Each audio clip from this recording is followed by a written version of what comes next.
Hello दोस्तों, UPSC BK study channel में आपका स्वागत है।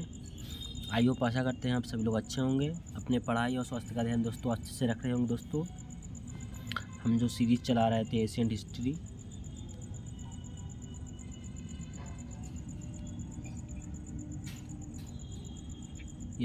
उसको कंटिन्यू करते हैं। दोस्तों, आज हम पढ़ने वाले हैं भारत पर विदेशी आक्रमण। तो दोस्तों, अभी हाल ही में यूपीएससी का रिजल्ट आया है। 14,500 समथिंग बच्चों का सिलेक्शन प्री हो गया। दोस्तों, जिनका नहीं हुआ नर्वस मत होइए दोस्तों, फिर से रीस्टार्ट कर दीजिए, सफलता मिलेगा दोस्तों। तो दोस्तों, हम पढ़ते हैं टॉपिक भारत पर विदेशी आक्रमण। विदेशी आक्रमण दोस्तों, एक तरफ ईरानी और यूनानी पढ़ेंगे। तो ईरानी दोस्तों, भारत में सर्वप्रथम सोने के सिक्के ईरानियों ने चलाए थे। दोस्तों, भारत में सर्वप्रथम सोने के सिक्के किसने चलाए? ईरानी लोग। ईरानी का आक्रमण, इनको फारसी या हकमासी कहते हैं। हरमानी वंश का संस्थापक कौन था? कुरुश था। भारत पर आक्रमण करने वाला साइरस द्वितीय प्रथम विदेशी था। दोस्तों, हेरिडेरियस प्रथम। दोस्तों, ये कौन था? दाराय बहु। यानी भारत पर प्रथम सफल विदेशी आक्रमण कौन था? डेरियस प्रथम। इसने भारत के कंबोज, गांधार और सिंध को जीतकर उसे फारस का 20 प्रांत बनाया, जिसे 360 टैलेंट सोना प्रतिवर्ष प्राप्त होता था। हेरोडोटस के अनुसार उन्होंने बताया। हरयऊ बहु के इस अभियान का उल्लेख बेहस्तून, पार्सिपोलिस, नक्सेरुस्तम अभिलेखों से होता है। आगे बढ़ते हैं दोस्तों। हरियर्स यानी जैक्सीज, इसने अपने पिता द्वारा जीते गए भारतीय क्षेत्र पर अपना प्रभाव बना रखा। डेरियस थर्ड, सिकंदर द्वारा अरुवेला युद्ध में पराजित किया गया। भारत पर ईरानी आक्रमण का प्रभाव। राजनीतिक प्रभाव, भारत की पश्चिमी सीमा का खोखलापन उजागर हुआ, जिसमें आकर्षित होकर यूनानियों ने भारत पर आक्रमण किया। ईरानी आक्रमण के फलस्वरूप भारत में क्षत्रिय प्रणाली शुरू हुआ। कालांतर में शाकों एवं कुषाणों ने अपनाया। आर्थिक प्रभाव दोस्तों, आगे बढ़ते हैं। ईरानी प्रभाव मेंस का क्वेश्चन, इसमें आर्थिक प्रभाव में आपको क्या लिखना है? भारत पर सेकंड टॉपिक डालना। भारत पर फारस के मध्य व्यापारिक मार्ग की खोज हुई, जिसके बाद दोनों राष्ट्रों के व्यापारी एक दूसरे के राष्ट्र में व्यापार करने लगे, जिसमें वाणिज्य व्यापार को प्रोत्साहन मिला। थर्ड टॉपिक डालना, सांस्कृतिक प्रभाव। भारत के पश्चिमोत्तर सीमा पर ईरान की आरमाइक लिपि का प्रचलन हुआ, जिससे आगे चलकर खरोष्ठी लिपि का विकास हुआ, जो अरबी लिपि की तरह दाएं से बाएं लिखी जाती थी। आगे बढ़ते हैं दोस्तों। अशोक के स्तंभ अभिलेख में भी ईरानी प्रभाव माना जाता है। अग्नि जलाने की प्रथा, स्त्री अंगरक्षकों को रखते थे। अशोक के अभिलेख में प्रचलन ईरानी शासक डेरियस से लिया था। अशोक ने जो अभिलेख लेखक का प्रचलन था, डेरियस प्रथम से लिया था। फिर दोस्तों 5 टॉपिक डालना, भौगोलिक खोज का पोषण। डेरियस फर्स्ट ने स्काइडरस को भेजा, जिसने सिंधु मार्ग को खोजा।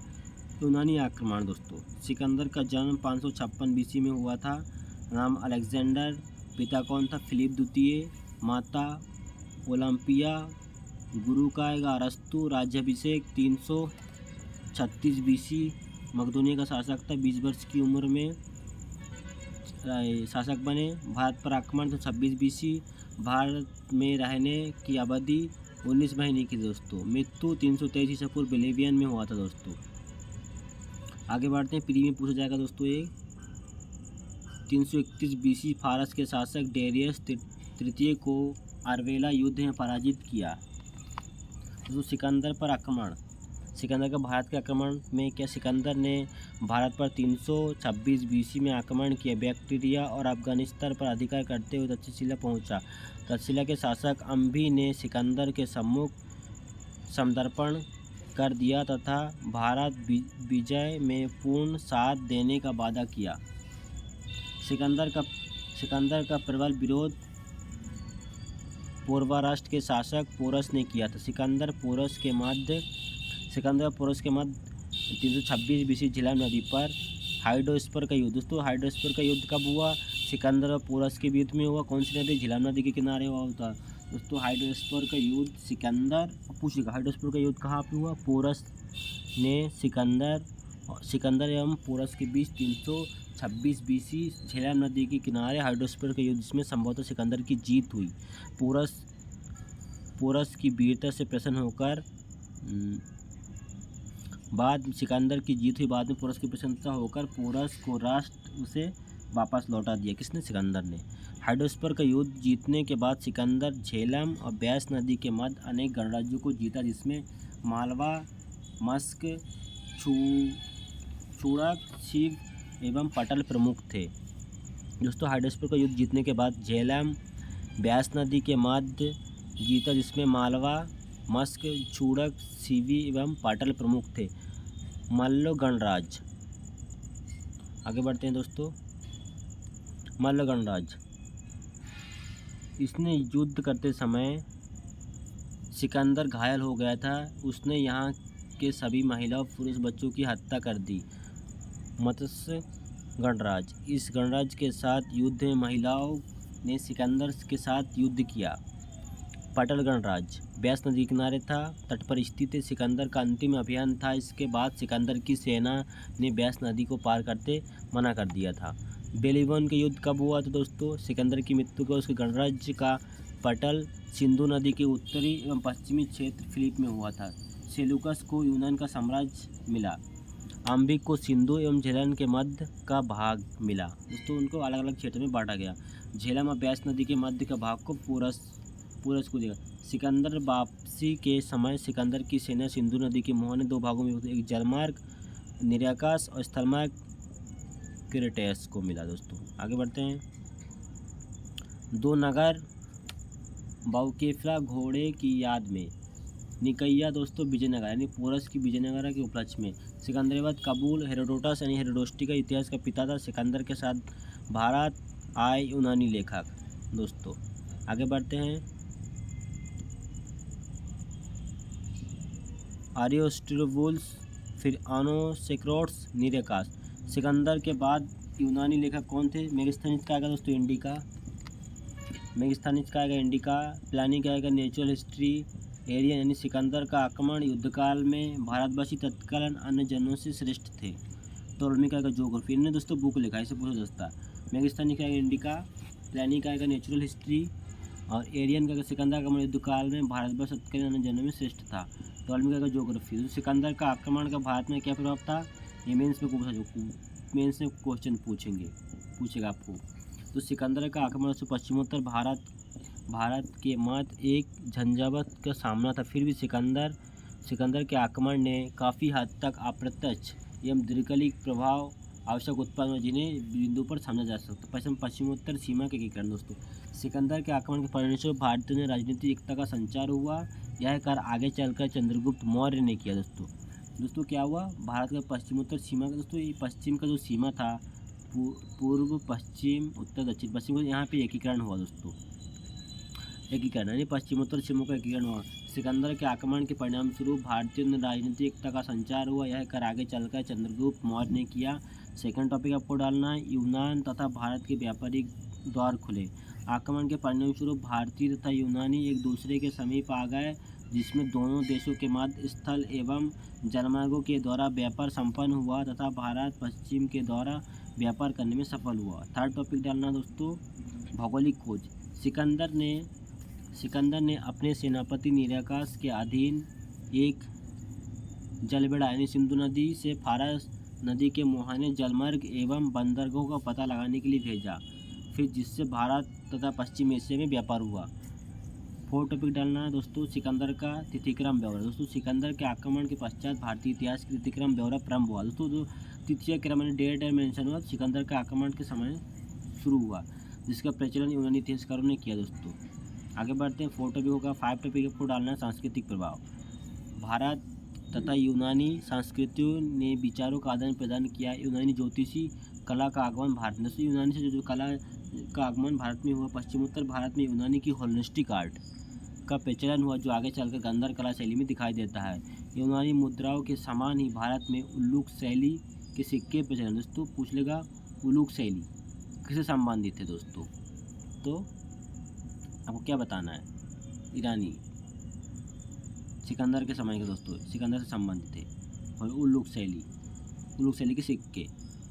मौर्य स्तंभों के शीर्ष मंडित करने वाले पशु आकृति का पहला यूनानी महसूस किया। दोस्तों 6 तौर पर नए शहरों का स्थापना। सिकंदर भारत प्रवास के दौरान अनेक नए नगरों की स्थापना की तथा यूनानी बस्तियों को बसा। उदाहरण के तौर पर निकाया, बेकेफुला, सिकंदरिया आदि। निष्कर्ष दें दोस्तों, कुल मिलाकर सिकंदर के अधीन यूनानी आक्रमण से भारत तथा यूनान के मध्य सांस्कृतिक आदान प्रदान व सिलसिला प्रारंभ हुआ, जिसकी चरम परिणति हिंद यूनानी शासकों के काल में देखी गई। दोस्तों डेट भी आप मेंशन कर सकते हो। एक अच्छा कंक्लूजन हो गया दोस्तों। अब हम जैन धर्म बौद्ध धर्म के उदय के कारण। दोस्तों जैन धर्म बौद्ध धर्म उदय के कारण आप ये वाला भी डाल सकते हो, लेकिन इससे अच्छा दोस्तों उदय के कारण नहीं। दोस्तों मैं एक बार इसको भी आपको बता देता हूँ। भूमिका में दोस्तों लिखा है, तो जैन धर्म 6वीं शताब्दी ईसा पूर्व में आपको लिखना है। दोस्तों यहाँ पे अलग दिया है, दोस्तों पहले इसको पढ़ लेते हैं फिर मैं बताता हूँ। इस काल में भारत में ही नहीं अपितु समस्त संसार में नए धर्मों का उदय। चीन में दोस्तों कन्फ्यूशियम, ईरान में आएगा थुरुस्त्रुर तथा यूनान में पाइथागोरस। भारत में ब्राह्मण कर्मकांड के विरुद्ध कई नवीन धर्मों का उदय हो, जिसकी संख्या बौद्ध ग्रंथ के अनुसार 62 थी, जैन ग्रंथ के अनुसार 60 थी। दोस्तों जो है नए ग्रंथ का उदय के कारण क्या है? क्षत्रिय वर्ण का असंतोष, यानी आर्थिक एवं राजनीतिक रूप प्रथम स्थान होने के बाद क्षत्रिय समाज की वर्ण व्यवस्था में द्वितीय स्थान था। परिणामस्वरूप क्षत्रियों ने ब्राह्मण धर्मों का उदय हो, जो क्षत्रिय धर्म को संचालन करते थे। आगे बढ़ते दोस्तों, वैश्य का असंतोष। 6वीं शताब्दी ईसा पूर्व में कृषि व्यापार में वृद्धि के साथ वैश्यों की आर्थिक स्थिति मजबूत हुई, लेकिन समाज में वर्ग व्यवस्था अभी भी वैश्यों के स्थान नीचे था। इसके साथ ही सूदखोरी, महाजनी व्यवस्था, ब्राह्मण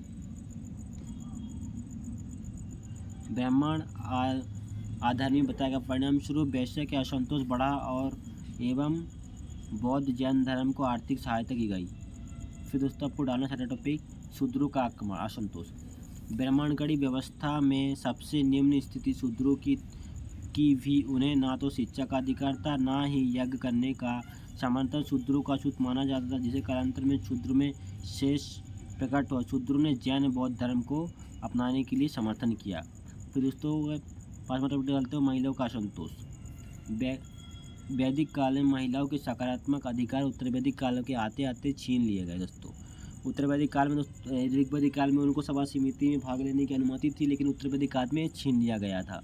अब ना तो महिलाओं को शिक्षा का अधिकार था, ना ही पतियों के साथ यज्ञ में बैठने का। वहीं दूसरी तरफ बौद्ध और जैन धर्मों ने महिलाओं के सकारात्मक अधिकार दिए और संघ में प्रवेश करने दिए। दोस्तों आगे बढ़ते हैं, बौद्ध धर्म जैन धर्म के उदय के कारण। दोस्तों 6वीं शताब्दी ईसा पूर्व, ये आपको डालना है दोस्तों, उदय के कारण 6वीं शताब्दी ईसा पूर्व। उत्तर भारत डाल सकते हो, उत्तर भारत विशेषकर नेपाल, भूटान, तिब्बत ऐसे डाल सकते हो।